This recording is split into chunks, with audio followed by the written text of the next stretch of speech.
Hello all, welcome to my YouTube channel. Today we will spend some time on AdaBoost classification problems practical example. I will share all these notebooks into my GitHub page so you can refer this and then you can run it for your practice.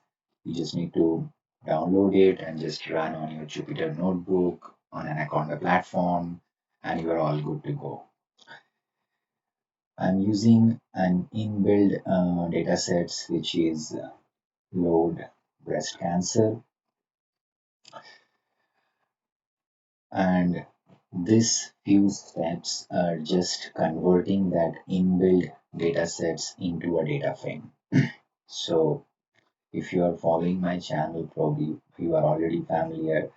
I'm still sticking with the very basic simple datasets which is already been um, null imputed, cleaned. So I'm using that data set so that we don't need to spend much time.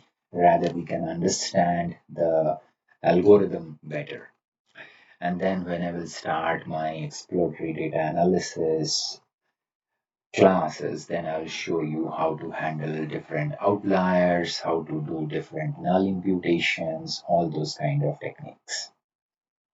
And then if there is any feature engineering is required. Anyway, so we just download it and then create a data frame. With that data frame, we are just adding our target column. So finally, we get the features and the target column, and it's a classification problem.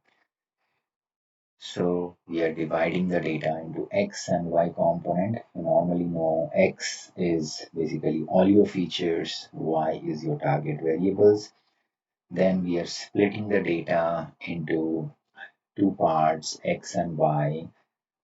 Random set 5 means like whatever result I am getting, if you use the same notebook and same data, you will also get the exact same output. So you can verify the result. X train just to check how many records are there. Now the final part. From the sklearn ensemble, I am pulling the AdaBoost classifier. If you already followed my previous video where I explained the mathematical intuition behind the AdaBoost classifier, I mentioned all these things, but just quickly I will recap. Actually, AdaBoost is actually a boosting technique. Let me quickly just pull that notebook which is in my GitHub page. It's a boosting technique. So basically, you are building a lot of weak learner. In this case, it is called stump because it's going only two levels, or basically level one, and we'll create multiple stumps. And then from that first stump, we will do some predictions, whatever the error records, and plus some other records, we'll move it to the second one, we'll then third, like this. We will go and we'll finally take our final prediction. So something, if you go down, it will look like this.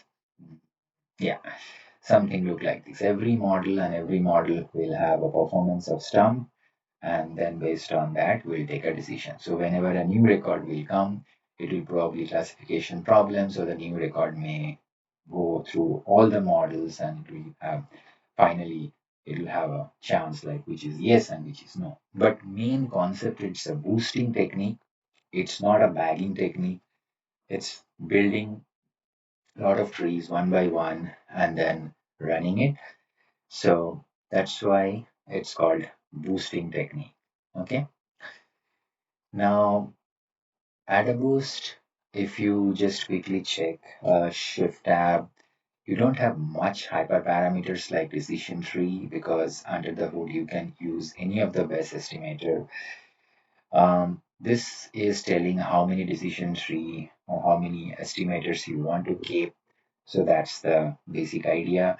So normally this is your main hyperparameter. Learning rate is in another hyperparameter which is default one, but it is always a good practice to give some different values and check which is giving the better result. Algorithms, again, the default is this, but there is another option also. A random state, again, random state is basically if you want to reproduce the result exact same way, then you just provide that number.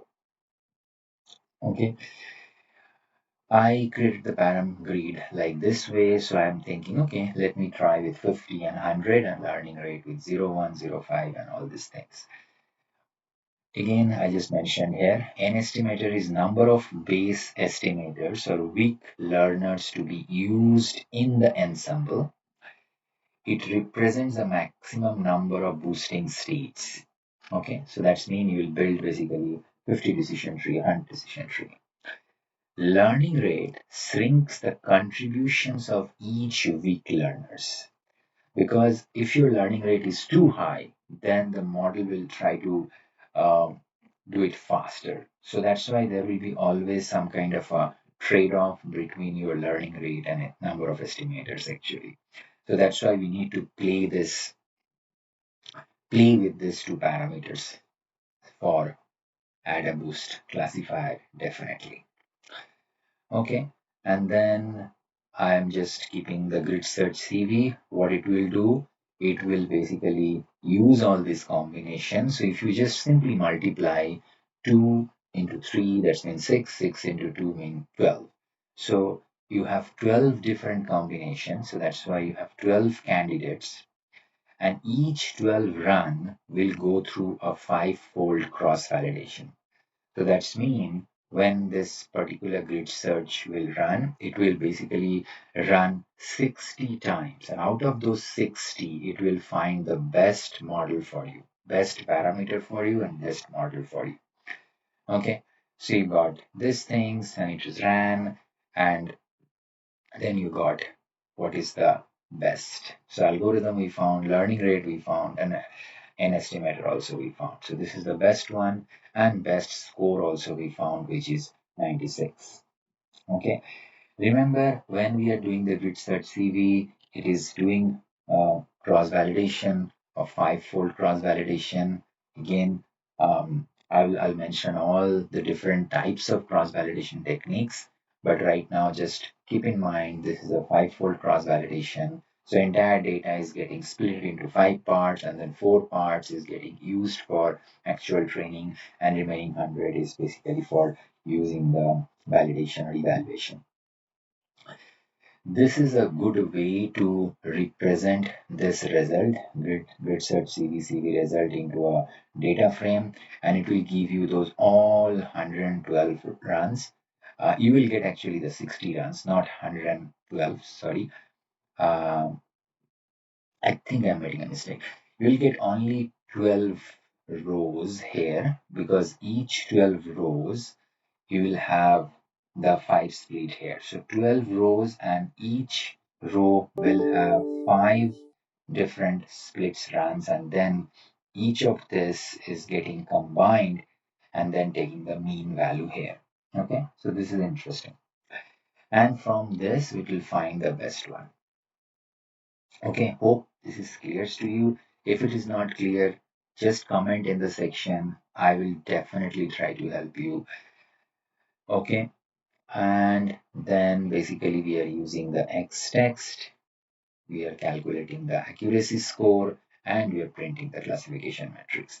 I am keeping it very simple at the very beginning, because the more we'll grow, the more we'll learn about all these things, then we will do a lot of different things. Okay, so right now that's mean it is not it is a very good actually, because 0.97 from the test data point of view, and from the training data point of view, it is 0.96. So that's mean it's not overfitting.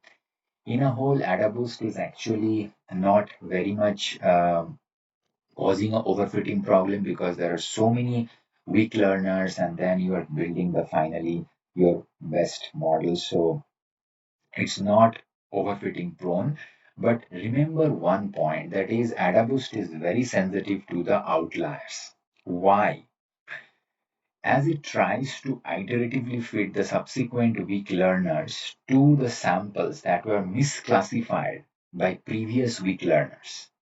Outliers have a significant impact of the training process as they may repeatedly misclassified and therefore receive more weights in the subsequent iteration. Okay, so try to this understand this thing, like if you have an outlier, either remove those outliers or think about some different algorithm also. Okay, so I think that's the main thing. Very quick practical examples of AdaBoost classification problem. So I think a lot of algorithms we have already covered. Try to go through these things again. For any questions, you can email me, you can comment in the sections. I'm learning and I'm trying to just share my knowledge. If it is getting benefited to you anyway, just give me a thumbs up or subscribe my channel. We can grow together. Um, Thank you.